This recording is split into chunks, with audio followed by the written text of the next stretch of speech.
নমস্কার। উর্মি হোমিও হলের পক্ষ থেকে আমি ডাক্তার দিবাকর দাস আপনাদের সকলকে জানাই আন্তরিক প্রীতি ও শুভেচ্ছা। আজকে আপনাদেরকে মানসিক সমস্যা সিজোফ্রেনিয়া থেকে পরিত্রাণের উপায় সম্পর্কে জানাতে চেষ্টা করব। তার আগে যারা ভিডিওটি দেখছেন তারা না টেনে সম্পূর্ণ দেখুন, এবং যারা এখনও সাবস্ক্রাইব করেন নাই তারা বিভিন্ন রোগের হোমিওপ্যাথিক চিকিৎসা সম্পর্কে জানতে চ্যানেলটি সাবস্ক্রাইব করে লাইক কমেন্টস করুন।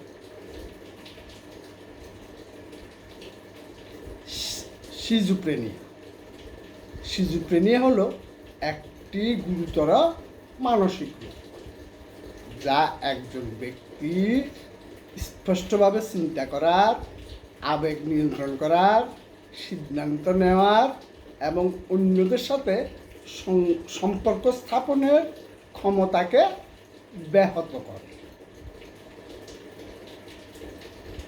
এটি একটি জটিল দীর্ঘমেয়াদী চিকিৎসাগত অসুস্থতা।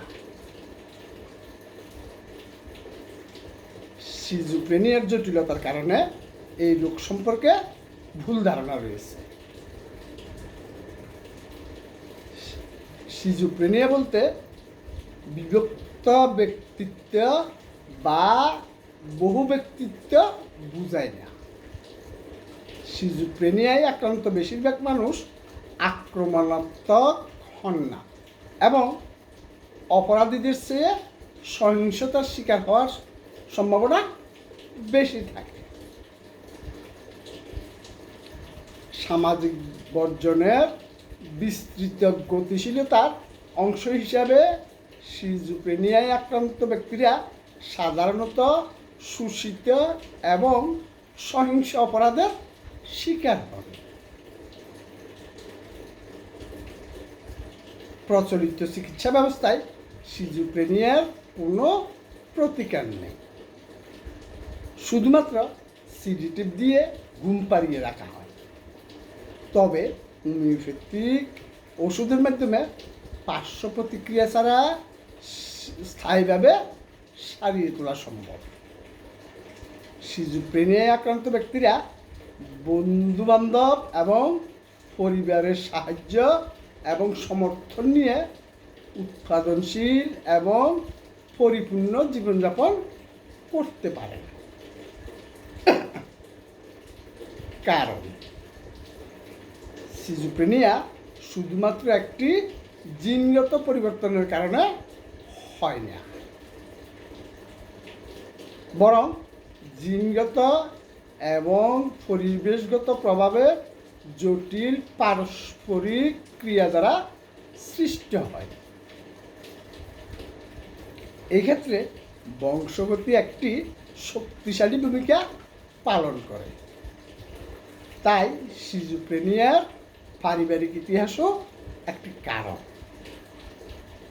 জন্মের আগে ভাইরাসের সংস্পর্শে আসা বা অপুষ্টি, বিশেষ করে প্রথম এবং দ্বিতীয় ত্রৈমাসিকে সিজোফ্রেনিয়ায় ঝুঁকি দাঁড়ায় বলে প্রমাণিত রয়েছে।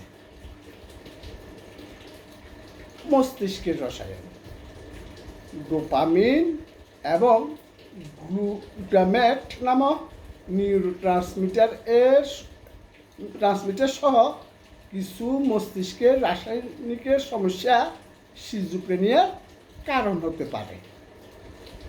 পদার্থের ব্যবহার, কিছু গবেষণায় পরামর্শ দেওয়া হয়েছে যে কিশোর বয়সে এবং তরুণ বয়সে মন পরিবর্তনকারী ওষুধ গ্রহণ সিজোফ্রেনিয়ার ঝুঁকি বাড়িয়ে তুলতে পারে। লক্ষণ, ভ্রান্তি, এগুলি মিথ্যা, মিশ্র এবং কখনো কখনো অদ্ভুত বিশ্বাস যা বাস্তবতার উপর ভিত্তি করে নয়, এবং ব্যক্তি হাল ছেড়ে দিতে অস্বীকার করে, এমনকি তথ্য দেখানোর তথ্য দেখানো সত্য হ্যালুসিনেশন, এমন জিনিস শোনা, দেখা বা অনুভব করা যা সেখানে নাই। ক্যাটাটোনিয়া, এই অবস্থায় ব্যক্তি কথা বলা বন্ধ করে দিতে পারে এবং তার শরীর অনেকক্ষণ ধরে একই অবস্থানে স্থির থাকতে পারে। অযৌক্তিক বাক্যে কথা বলা বা অর্থহীন শব্দ ব্যবহার করা, যার ফলে ব্যক্তির যোগাযোগ করা বা কথোপকথন করা কঠিন হয়ে পড়ে।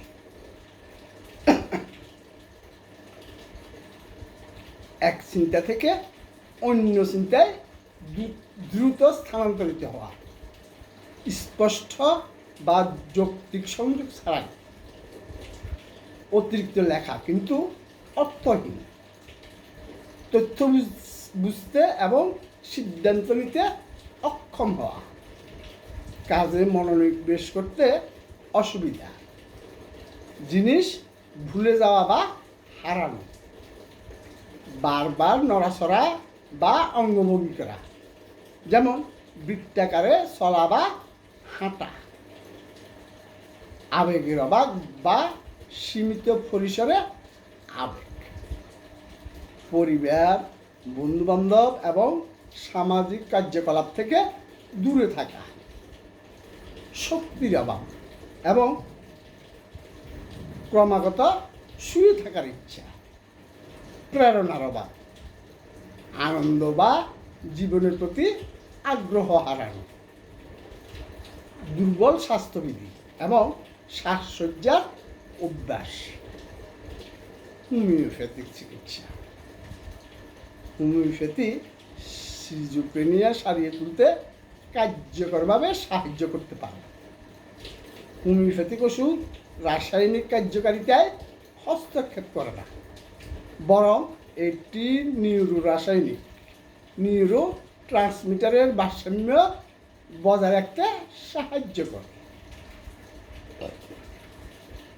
রোগী হোমিওপ্যাথিক ওষুধের উপর নির্ভরশীল হন না, ওষুধের কোনো প্রতিকূল পার্শ্ব প্রতিক্রিয়া নাই। হোমিওপ্যাথিক ওষুধের সাহায্যে পুনরায় সংক্রমণ কমানো বা প্রতিরোধ করা যায়। এক্ষেত্রে উর্মিহল রোগের মূল কারণ শনাক্তের মাধ্যমে বিশ্বমানের হোমিওপ্যাথিক চিকিৎসা দিয়ে আসছেন। আসুন সিজোফ্রেনিয়ায় ব্যবহৃত কিছু হোমিওপ্যাথিক ওষুধ সম্পর্কে এখন আলোচনা করি। হাইসিয়ামাস নাইজার, রোগী হ্যালুসিনেশনে পূর্ণ। তিনি মানুষ সম্পর্কে, নিজের সম্পর্কে নানা ধরনের কল্পনা করে থাকেন এবং সন্দেহ প্রকাশ করেন।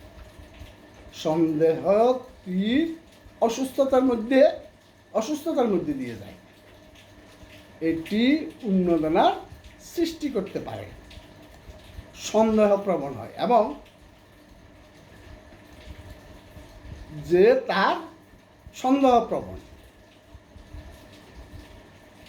তার স্ত্রী তাকে বিষ প্রয়োগ করতে চলেছে, তার স্ত্রী তার সাথে অবিশ্বাসী, সকলের প্রতি সন্দেহজনক ভাব, ওষুধ খেতে অস্বীকার করে কারণ সে মনে করে এটি বিষযুক্ত, কল্পনা করে যে তাকে তাড়া করা হচ্ছে, মানুষ সবাই তার বিরুদ্ধে চলে গেছে, তার বন্ধুরা আর তার বন্ধু নেই।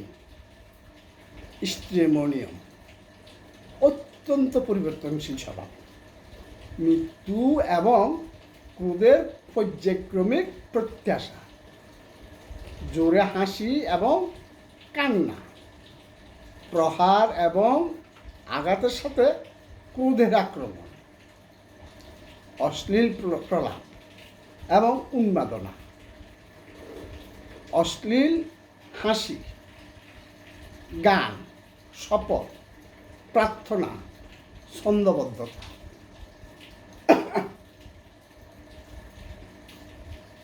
ভূত দেখে, কণ্ঠস্বর শুনে, আত্মার সাথে কথা বলে, আনন্দ থেকে দুঃখে দ্রুত পরিবর্তন হয়, হিংস্র এবং অশ্লীল, তার পরিচয় সম্পর্কে বিভ্রান্তি, নিজেকে লম্বা দ্বিগুণ একটি অংশ অনুপস্থিত বলে মনে করে। ক্যানাবিস ইন্ডিকা, অসাধারণ ভ্রান্তি এবং কল্পনা, সময়ের সময়কাল এবং স্থানের পরিধির অতিরঞ্জন, সবচেয়ে বৈশিষ্ট্যপূর্ণ ধারণাগুলি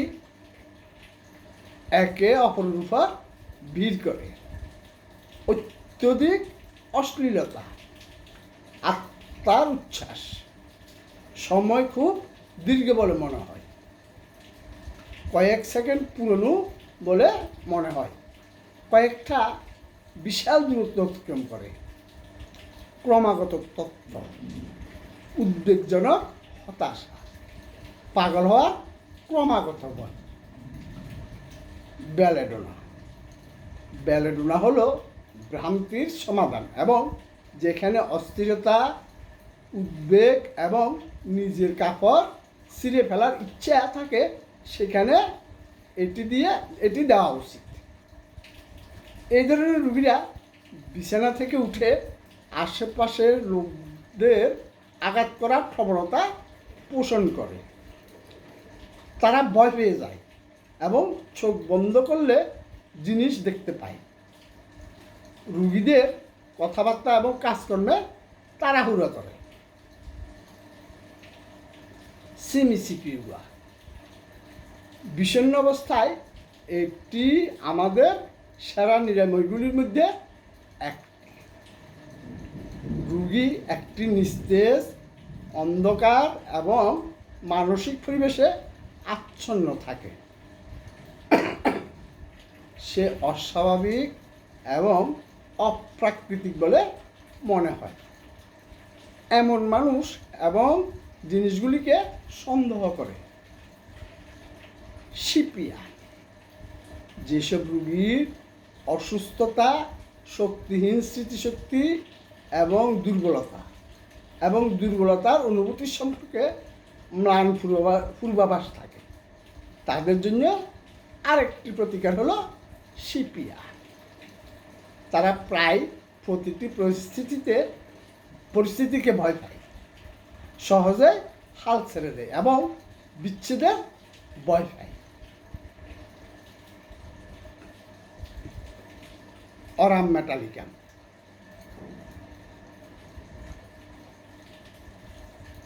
এটি মানসিক বিষণ্ণতা এবং দুঃখে ভোগা রোগীদের জন্য একটি উৎকৃষ্ট ওষুধ। তারা মনে করে যেন তারা তাদের বন্ধুদের সাহচর্য হারিয়ে ফেলেছে এবং একা থাকতে বাধ্য। তাদের স্মৃতিশক্তি দুর্বল। তারা সাধারণত ক্ষুব্ধ হয় এবং অথবা সব কিছু নিয়ে বিতর্ক করার প্রয়োজন বোধ করে। ইগনেশিয়া, চিকিৎসার সময় বেশিরভাগ ক্ষেত্রে বিষণ্ণতার জন্য ইগনেশিয়া প্রয়োজন হয়। এটি মহিলাদের জন্য বেশি উপযুক্ত। অন্যদিকে আর্সেনিক এবং নাক্স ভূমিকা পুরুষদের জন্য বেশি উপযোগী। ইগনেশিয়া এমন রোগীদের জন্য যারা সর্বদা বিষণ্ণ থাকে এবং কান্নার প্রবণতা সহ বর্ষা করে। তারা তাদের দুঃখ লুকিয়ে রাখে এবং সাধারণত শান্ত থাকে। সালফার এমন মানসিক অবস্থার নিরাময় হিসেবে ব্যবহৃত হয় যা বিস্তৃত এবং সাধারণত ধর্মীয় বিষণ্ণতার সাথে সম্পর্কিত। তারা তাদের নিজের জীবনের ব্যাপারে সতর্ক থাকে। তারা অতিরিক্তভাবে বিভ্রান্ত হয় এবং এই রুগীরা শব্দের বানান কীভাবে হয় তা নিয়ে ভাবতে বেশ কিছুক্ষণ থেমে যায়। আজকে এই পর্যন্তই। ধন্যবাদ।